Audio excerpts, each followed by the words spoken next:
देवते तुझ्या मार्गातील काटा तर दूर झाला.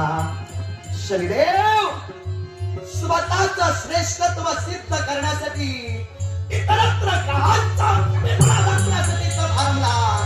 तेव्हा मंगळ ग्रह आपल्या मंगळाकडे योगे. शनिदेव तुमच्या जीवनात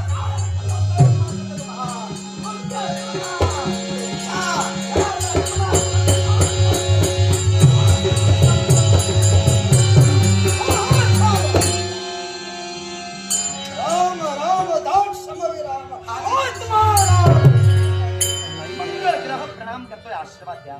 आशीर्वाद हा मी शब्द आपल्या मुखातून मंगळदेव कारण समजू शकेल का? वास्तविकरित्या तुम्हाला जाण व्हायला हवी होती. शिवशंकर का आला, पण या शिवशंकराला यायला भाग कोणी पडला असेल तर फक्त तुम्ही. हो, कसं का? या क्षणी तुमच्या हातून घडणारी कृती, ही कृती कदाचित तुम्हाला मान्य असेल, पण आम्हाला जाणून घ्यायचं आहे. काय असा नाही, काय असा अपराध संप्रच्या परिस्थितीत या शनिदेवाने आपल्या बाबतीत घडविला. म्हणून भक्ती कार्यात भक्ती तदात्मा असणाऱ्या शनिदेवानं भक्तीपासून वंचित करतात. कारण काय लावणार? आपण आधी पुरुष आहात, मी तर तुमचाच अंश आहे. तेव्हा या विश्वाच्या पाठीवर उज्जैन क्षेत्राच्या ठिकाणी जे महाकालेश्वर लिंग होतं, या महाकालेश्वर लिंगाच्या बाजूला सांप्रतच्या परिस्थितीत मंगळेश्वर लिंगाची प्रस्थापना झालेली आहे. ती कुणामुळं? तर या मंगळ ग्रहामुळं. मंगळ ग्रह आजपर्यंत अनितीच्या मार्गाने गेला नाही.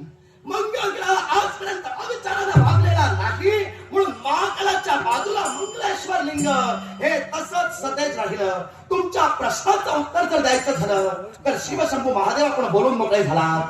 काय शनिदेवतेचा अपराध आहे? म्हणून त्यांच्या जीवनाला हा मंगळ ग्रह निर्माण करण्यासाठी पावलं उचलतोय. भक्ती ते करतायत याबद्दल माझं दुमत नाही, पण तुमच्या प्रश्नाचं उत्तर जर एका वाक्यात द्यायचं झालं तर त्यांच्या भक्तीत स्वार्थ आहे. तो स्वार्थ मला मान्य नाही, म्हणून मी पावलं उचलतोय. बस मंगळदेव, भक्ती स्वार्थ आहे, परमार्थ आहे की आणखीन काय आहे याची जाणीव आम्ही करून देतोय.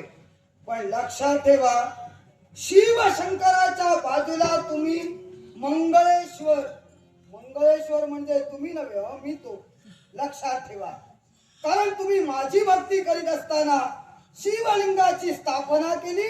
तुम्ही केलेल्या भक्तीला अनुसरून मंगळेश्वर हे नाव मिळालं. त्या शिवपिंडिकेला आणि या महाकालेश्वरानं तुम्हाला स्थान दिलं. पण एक गोष्ट ध्यानी ठेवा, काळाचा प्रवाह कुणाला रोखता येत नाही, त्याच्यावर अधिराज्य कुणाला गाजविता येत नाही. तो जसा नाचेल तसा ध्वनी निर्माण करतो.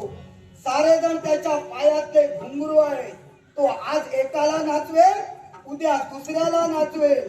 तेव्हा तुमची जागा आहे, पण ती जागा टिकविणं महत्वाचं आहे. त्यामुळे लक्षात ठेवा, वेळ ठरली तर तुमची देखील जागा बदलू शकते. पण तुमच्या प्रश्नाला केवळ अनुत्तरित ठेवणार नाही. या विश्वात त्यांच्याकरवी चाललेला स्वार्थ म्हणे तुम्हाला मान्य नाही. तो स्वार्थ काय हे समजेल आम्हाला. निश्चितच समजेल. पण आदि पुरुषा, आपल्या मुखातून निघणाऱ्या शब्दांनी मनात माझा अचंबा निर्माण झाला. विश्वाच्या पाठीवर काळ आणि वेळ याच्यावर कुणालाही अधिपत्य गाजवता येत नाही, आणि यापुढेही काळावर कुणी अधिपत्य गाजवू शकणार नाही. आपण आदि पुरुष आहात. या विश्वाच्या पाठीवर अशी कुठली गोष्ट नाही जी तुमच्यासाठी कठीण आहे. आपण बोलून मोकळे झाला. महाकालेश्वर लिंगाच्या बाजूला जे मंगळेश्वर लिंग आहे, ते मंगळेश्वर लिंग म्हणजे मंगळ ग्रह नव्हे, तर प्रत्यक्षात आदिपुरुष आपणच आहात. मी तुमची एक निष्ठतेने त्या महाकालेश्वर खऱ्या अर्थानं पिंडीच्या बाजूला भक्ती केली, आणि म्हणून ते लिंग मी स्थापित केलं. तुमची भक्ती करून त्यात तुम्ही अंश स्वरूपाने तुमचं वास्तव्य ठेवलात, आणि मंगळाच्या भक्तीला भरून माझं नाव त्या खऱ्या अर्थानं पिंडीला दिलात, म्हणून ती पिंडी मंगळेश्वर म्हणून झाली. मग जर माझ्यासाठी तुम्ही खऱ्या अर्थानं महाकालेश्वर लिंगाला मंगळेश्वर लिंग सुद्धा यांचं समीकरण जोडू शकता, तर आता मला तुमच्या सहकार्याची गरज असताना तुम्ही माझ्या विरोधात उभे राहून भाष्य करताय, याला कारण शनिदेव ठरतोय. अर्थात मी तरी म्हणेन शनिदेव माझ्या नजरेत दोषी आहे. त्याच्या भक्तीत स्वार्थ आहे. हा. तो स्वार्थ कसा हे सुद्धा मी तुम्हाला पटवून आणि तेच द्यायचं. आम्हाला हवंय. विश्वात नवग्रह आहे. नवग्रहांनी खऱ्या आपलं आपापलं स्थान विश्वात सर्वश्रेष्ठ पदावर देऊन ठेवण्याचा प्रयत्न केला आहे. ग्रह पदावर जे जे ग्रह खऱ्या अर्थानं आरूढ झाले त्यांनी काहीतरी या विश्वात सर्वश्रेष्ठ असं कार्य घडविलं, म्हणूनच त्यांना ग्रहपद प्राप्त झालं. मी सेनापती पद घरातलं ग्रहमंडलात घुसवतोय. अर्थात मी पराक्रमाचा कारक आहे. हे माझं श्रेष्ठत्व ज्यावेळी मी तुम्हाला पटवून दिलं त्यावेळी तुम्ही मला सेनापती पद दिला. शनी देवतेंना न्यायाची देवता म्हणून ओळखली गेली. शनी देवतेने या विश्वाच्या पाठीवर असं काहीतरी कृत्य घडविलं, म्हणून ते त्या पदावर जाऊन पोहोचले. मग प्रत्येक ग्रह आपल्या कार्याशी निगडित आहे. प्रत्येक ग्रह आपल्या स्थानावर अधिष्ठित आहे, तो त्याच्या श्रेष्ठत्वानुसार. प्रत्येक जण त्याच्या स्थानी श्रेष्ठच आहे. मग साऱ्या ग्रहात श्रेष्ठत्व मिळवण्याचा मानस शनी देवतेच्या मनात का उत्पन्न व्हावा? मंगळ ग्रह व फक्त श्रेष्ठत्वाचं मनाशी धरून भक्तीपासून त्यांना वंचित करण्यासाठी इथवर आलात. पहिली गोष्ट सांगतोय, तुम्ही जरा खूप पुढे गेलात. कारण न्यायाची देवता अजून शनिदेव झालेले नाही. न्यायाची देवता अजून तरी मी आहे, कारण तो दंड अजून माझ्याकडे आहे. आदिपुरुष तो दंड समजा भविष्यात कुणाच्या हाती गेला तर न्याय व्यवस्था बदलणार. मी तेव्हा तुम्ही बोलून गेलात म्हणून बोललो. ऐका, न्यायाची देवता शनिदेव अजूनपर्यंत झालेली नाही. आदिपुरुषा न्याय मीच करतो. आदिपुरुषा मी हे बोललो याच्या मुळाशी सखोल कारण होतं. आता ते कारण मी तुम्हाला स्पष्ट करून सांगतो. या विश्वाच्या पाठीवर काही काळासाठी शनिदेवांचं वास्तव्य हे काक पक्षांच्या सानिध्यात होतं. काक पक्षांच्या सानिध्यात ज्यावेळी शनिदेव होते त्यावेळी शनिदेव ते काक पक्षी म्हणजेच आपले मित्र परिवार आहेत. काक पक्षी हाच माझा परिवार आहे. काक पक्षी म्हणजेच माझं सार सर्वस्व आहे. या मनोधारणेनं काही काळ त्यांच्याशी गुण्या गोविंदानं नांदत होते. एके दिवशी असा प्रसंग घडला. देवराज देवेंद्र, खऱ्या अर्थानं देवराज देवेंद्र यांनी आपल्या वज्राच्या सहाय्यानं त्या काक पक्षांवर वज्राचा वार केला आणि त्यायोगे सारे काक पक्षी मृत झाले. शनी महाराज ज्यावेळी काक मातेकडे गेले त्यावेळी काक मातेनं त्यांना सांगितलं, आज मृत्यूला सारे काक पक्षी सामोरे जात आहे, ज्याच्या मुळाशी असणारं कारण देवतांचे राजे इंद्रदेव आहेत. तेव्हा त्या काक मातेच्या या निर्गुण हत्येचा सोड घेण्यासाठी शनी महाराजांनी देवतांवर आक्रमण केलं. देवतांवर आक्रमण केलं आणि शनी महाराजांनी खऱ्या अर्थानं देवतांची त्रेधा उडविली. देवतांची त्रेधा उडविली त्यावेळी सारे देव आपापलं स्थान सोडून खऱ्या अर्थानं जीवाच्या भीतीनं मिळेल त्या मार्गाने पळत होते. त्यावेळी इंद्रदेव तुमच्यापर्यंत आले. तेव्हा तुम्ही इंद्रदेवतेना सांगितला, ज्या बालकाच्या बाबतीत तुम्ही जी कृती घडवला त्या कृतीनुसार हा अद्वितीय असा बालक खऱ्या अर्थानं हे सोड भावनेपोटी करतोय, यात त्याचा दोष आहे असं मी म्हणणार नाही. पण देवतांचं स्थान या विश्वात जर डळमळीत झालं तर सृष्टीचं स्थैर्य डागाळलं जातं. आणि म्हणूनच देवराज देवेंद्रांसाठी शनी महाराजांना आदिपुरुष तुम्ही प्रतिकार केला. तेव्हा तुम्ही काय केला तर तुमच्या हाती असणारा जगभक्षक, या जगभक्षकायोगे शनी महाराजांना तुम्ही मारण्यासाठी जाणार तोच हा शनिदेव जर खऱ्या अर्थानं तुम्ही तुमच्या जगभक्षकांना जर मारिलात तर या विश्वाच्या पाठीवर जे कार्य देवतांना घडवायचंय ते घडवता येणार नाही. म्हणून तुम्ही फक्त त्याच्यावर लात मारला. तेव्हा शनिदेव स्वर्ग साम्राज्यातून पिंपळ वृक्षावर एका जाऊन पडले. पिंपळ वृक्षावर जाऊन पडले तेव्हा साऱ्या देवतांना तुम्ही घेतलात आणि साऱ्या देवतांना घेऊन तुम्ही त्या पिंपळ वृक्षापाशी आलात आणि साऱ्या देवतांनी शनी देवतेंसाठी काय केलं तर कुचला नावाची वनस्पती आणि मोळ नावाची वनस्पती, या दोन वनस्पतींपासून एक औषधी गुणधर्म निर्माण केला आणि त्यायोगे शनी देवतेंच्या छातीवर तुम्ही जी लात मारलात त्याचं विलेपन केलं गेलं. त्यावेळी तुम्ही सांगितला, शनिदेव तुझी चूक नव्हती, पण तू जे झटलास तो त्या मातेला न्याय देण्यासाठी झटलास. अर्थात या विश्वाच्या पाठीवर न्यायाचा शास्ता म्हणून तुझी ख्याती कीर्ती होईल. तुम्ही त्याला दंड दिलात म्हणून सांगितलेलं नाही, पण शनिदेव हे खऱ्या अर्थानं न्यायानं चालणारे आहेत हे तिथून स्पष्ट होतोय म्हणून बोललो. हे मंगळ ग्रह बोललात ते बोललात, सारं काही मीच घडविलेलं मलाच सांगितलं, त्याबद्दल तुमचे आभार. कारण तुम्ही मुद्दा असा शनिदेव मुद्दा तुमचाच होता की न्याय व्यवस्था त्यांच्याकडे असताना अधिक श्रेष्ठपणाची हाव का होईना. निश्चितच. मग न्याय व्यवस्था अजून त्यांच्याकडे नाही हेच मी तुम्हाला सांगतोय. मी फक्त त्यांना स्थान दिलं ते ग्रह मंडळात, कारण या विश्वात त्याआधी त्यांना स्थान नव्हतं. पण ज्या क्षणी हा सांगितलेला प्रकार घडला तेव्हापासूनच शनिदेवांची नियुक्ती ही ग्रह मंडळात झालेली आहे. आधी त्यांच्या जवळ असणाऱ्या दृष्टीचा आदर करून प्रत्येकाच्या राशी भविष्यानुसार, प्रत्येकाच्या प्रार्थनानुसार ते त्याच्या जीवन राशी जाऊन आपला प्रभाव दाखवितात आणि या विश्वात आपलं कर्म सिद्ध करतात. अर्थात प्रत्येकाच्या पाप पुण्याची जाण ठेवून त्यांना त्यांच्या कर्माची फळं देणारे म्हणून शनिदेव या विश्वात एक ग्रह मंडळातील घटक म्हणून आहे, न्याय देवता म्हणून नाही आणि न्याय व्यवस्था चालवत नाही हे पुन्हा सांगतोय. आदी पुरुषा, मी तुम्हाला असं सांगितलेलं नाही की तुम्ही शनिदेवतेच्या हाती, तुमच्या हाती जो दंड आहे तो त्यांना दिलात आणि त्यांना न्याय शासनाचं खऱ्या अर्थानं सारं अधिपत्य दिलात. पण शनिदेव न्यायासाठीच आहे ते विधान मी तुम्हाला स्पष्ट करून दिलेलं आहे. शिवाय आदी पुरुषाकडे बोलून मोकळे झाला. विश्वाच्या पाठीवर प्रत्येक ग्रह हा 12 राशीतून जात असतो. सारा ग्रह मंडळाचा जर विचार केला तर हे सारं ग्रहमंडल, या ग्रहमंडळात 9 ग्रह आहेत. सूर्य, सोम, मंगळ, बुध, गुरु, शुक्र, शनी, राहू आणि केतू हे 9 ग्रह. या 9 ग्रहांना प्रत्येक ग्रहाला आदी देवता आणि प्रत्यादी देवता ठेवल्या गेल्या. मग आदी देवता आणि प्रत्यादी देवता यांचं अधिपत्य हे प्रत्येक ग्रहावर असतं. जरी ग्रहांचे राजे सूर्यदेव असले तरी सूर्य देवावर खऱ्या अर्थानं अधिपत्य कुणाचं आहे तर त्यांचे आदिदेव आणि प्रत्यादी देव यांचं आहे. आता सारे ग्रह तुम्हाला सांगितले, प्रत्येक ग्रहांचा आदिदेवत आणि प्रत्यादी देवतही तुम्हाला सांगतो. सूर्यदेवांचे आदिदेव म्हणजे रुद्रदेव आपण आहात आणि प्रत्यादी देव म्हणजे अग्नी. सोम म्हणजे चंद्र, चंद्र ग्रहाचे आदिदेव म्हणजे खऱ्या अर्थानं उमा आणि त्यांचे प्रत्यादी देवता म्हणजे जल. मी मंगळ, मंगळ ग्रहाचा आदिदेव कोण तर मंगळ ग्रहाचा आदिदेव म्हणजे स्कंद. प्रत्यादी देवता कोण तर माझी माता भूमी.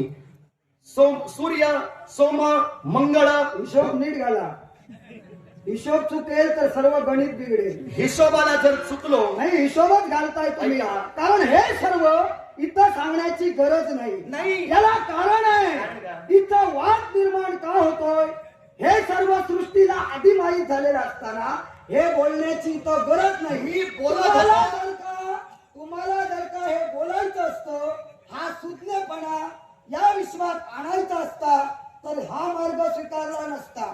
पहिली गोष्ट, हे बोलण्यासाठी हा प्रसंग नाही. प्रसंग एकच आहे, तुम्ही घडविण्यासाठी आला शनिदेवांना भक्तीपासून वंचित करण्यासाठी आणि मी आलोय शनिदेव भक्ती करताय त्या भक्ती तत्वाचं रक्षण करण्यासाठी. काय ते स्पष्टीकरण द्या. कुणाचे उपद्रव, कुणाची उपदेवता, कुणाचा रस काय, कुणाचा गुण काय, कुणाचं धान्य काय हे मला माहित नसल्यासारखं माझ्या समोर वक्तव्य करू मग नका. तुम्हाला जर ऐकायचं नाही, मी असं तुम्हाला सांगितलं नव्हतं, तुम्हाला माहित नाही म्हणून मी सांगतोय. तुम्ही तर आधी पुरुष आहात, आम्ही तुमच्या मग या गोष्टी बाळांनी आहोत का. मी सांगत होतो याच्या मुळात असणारं कारण तुम्ही माझी बाजू चुकीची ठरवत होता, ती माझी बाजू सांगा. सत्याचे ते दाखवून देत होतो. तुम्ही ऐका. सांगितलं शनिदेव भक्ती करतायत, मग तू काय खऱ्या तर व्यत्यय निर्माण करतो. याला कारण आहे शनिदेवतेच्या भक्तीत स्वार्थ होता, तुम्हाला मान्य नाही म्हणून मी प्रतिकार. पण जर का शनिदेवांच्या भक्तीत तुम्हाला स्वार्थ दिसला होता तर तुम्ही न्याय व्यवस्थेबद्दल बोललात. आदिपुरुष मीच ना, मग काय यावंसं वाटलं नाही माझ्यापर्यंत, काय यावंसं वाटलं नाही 3 दिवसापर्यंत आणि याची जाण करावीशी वाटली नाही. तुम्हाला व्यक्ती स्वातंत्र्य आहे भक्ती कार्यात खंड पाडण्याचा कोणी दिलं. याला कारण आहे कोणी आदिपुरुषा. कोणी दिले अधिकार. तुमच्यापर्यंत मी यावं हे तुमचं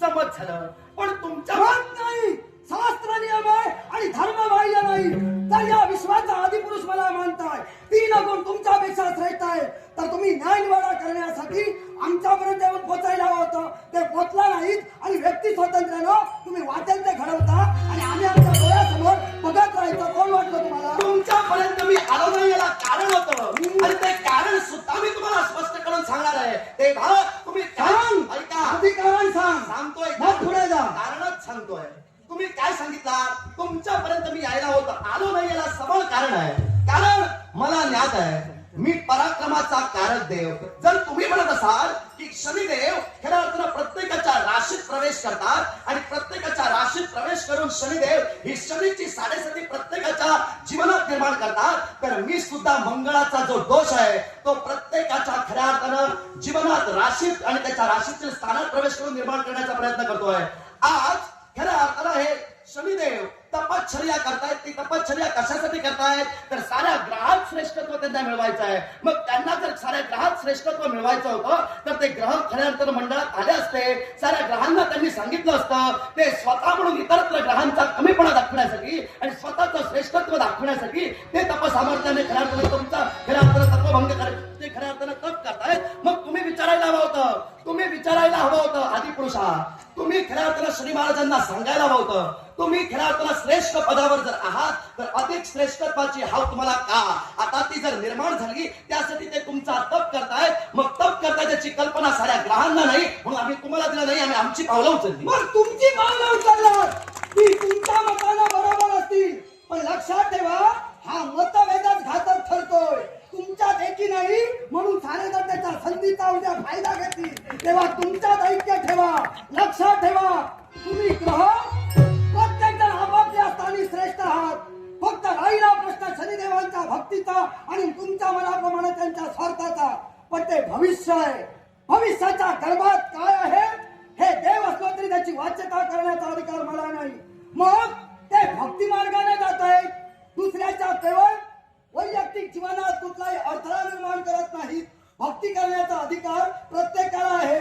तुम्ही ग्रहात आलात, ग्रहमंडळ स्थान मिळालं, ते असत मिळालं की भक्तीनं मिळालं? भक्ती करण्याचा अधिकार प्रत्येकाला आहे. भक्ती प्रत्येकाला करावी, पण आपलं श्रेष्ठत्व सिद्ध करण्यासाठी भक्ती मार्गाने जात असताना दुसऱ्या ग्रहाचा कमीपणा दाखवणं हे शनिदेवाची कमीपणा झाला. आज साम्राज्याच्या परिस्थितीत काय कमीपणा झाला? भक्ती करताय त्याच्या मुळाशी त्यांचं एकमेव कारण आहे. साऱ्या ग्रहात त्यांना श्रेष्ठत्व प्राप्त करायचं आहे. मग साऱ्या ग्रहात श्रेष्ठत्व प्राप्त करत असताना आमचा कुठेतरी कमीपणा झाला. हा तुमचा स्वभाव धर्म तुम्हाला आतापर्यंत त्रास देतोय. दुसऱ्याला काही बरं करायला गेलं की त्याचा त्रास तुम्हाला होतो. त्यामुळे तुमची फटफटीची वेळ होते. लक्षात ठेवा तुमच्या समोर शिवशंकर या विश्वाचा अधिपुरुष उभा आहे. तुम्हाला या भक्तीपासून कधी वंचित करायला देणार नाही. पण वेळ आली या मंगळ ग्रहाला तुम्ही कसा घडवावा हे मला माहिती आहे. तुम्ही जर त्यांना भक्तीपासून वंचित करू देणार नाही तर मंगळ ग्रहाचा सुद्धा दृढ निर्धार. मंगळ ग्रह भक्तीपासून त्यांना वंचित केल्याशिवाय कधी राहणार. मग कोण मी तुमचा याची जाणीव आहे. निश्चितच आहे. या विश्वात तेव्हा हिरण्याक्ष निर्माण झाला. त्या हिरण्याक्षाचा शेवट करून करत असताना हिरण्याक्ष कन्या विकेशी हिनं केवळ आमचं स्वरूप पाहिलं आणि या विश्वात केवळ आमच्या समोर संग करण्याचा प्रयत्न चाललेला होता. पण आम्ही मान्यता दिली नाही. तत्क्षणी आमचा क्रोध जागृत होता. आमचा धर्मबिंदू बाहेर पडला. तिनं तो शोषिला, पण तो त्रास केवळ तिला सहन झाल्यामुळं तिनं केवळ तो त्याग दिला आणि भूमीला दिला. त्या भूमीनं वाढविला तो भौम. त्यानंतर भारद्वाज मुनींच्या सान्निध्यात राहिलास. गणेशाची भक्ती केली आणि या विश्वात गणेशानं अंगीकारलं म्हणून अंगारक. पण लक्षात ठेव तू मंगळ आहेस. दुसऱ्याच्या जीवनात मंगळ करायचं सोडून अमंगल करत असशील का? म्हणूनच मी म्हणतो तुम्ही पुत्राच्या बाजूला उभं राहता. उभे राहत नसाल तर मी सुद्धा तुम्हाला प्रतिकार करतो. देवा मंदिरात नाही, देवा सिंहासनात नाही, देवा मंदिरात नाही, देवा दिवाळ्यात नाही, साऱ्या चराचरामध्ये देव करुणिया नाही, साऱ्या चराचरामध्ये देव करुणिया नाही, देवा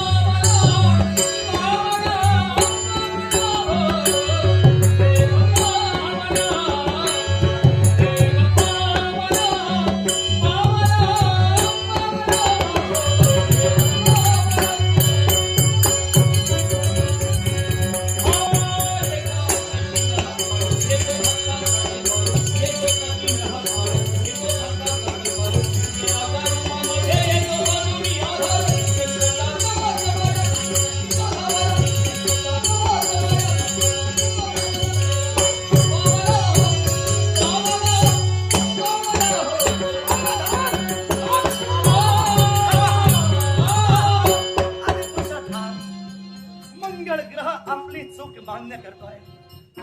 खऱ्या अर्थानं शनिदेवतेंचा खऱ्या अर्थानं तप भंग करण्यासाठी मी प्रयत्न केला, पण आधी पुरुषा खऱ्या अर्थानं जगबक्ष घाती घेऊन या भंग ग्रहाच्या शेवटार्थ तुम्ही उभे राहिला. माझी चूक मी मान्य करतोय. यापुढं अशी अनुचित कृती माझ्याकडून घडणार नाही. केली क्षमा, कारण तुम्ही ग्रह मंडळातील आणि देव घटकातील आहात. लक्षात ठेवा, या विश्वात भक्ती तत्व श्रेष्ठ आहे. भक्तीची योगे देव पाहिजे अंतरी. अर्थात भक्ती जिथं चालू असेल तिथं नका देवता तरी खंड पाडण्यासाठी गेले. तरी त्या देवतेची काही होणारी नव्हे. चला, केली क्षमा. अभयदान दिला, क्षमा केला. अनंत जन्माचा ऋणी राहील मी आपला. शब्द दिलाय आपल्याला, या शब्दापासून परावृत्त होणार नाही. आशीर्वाद द्या.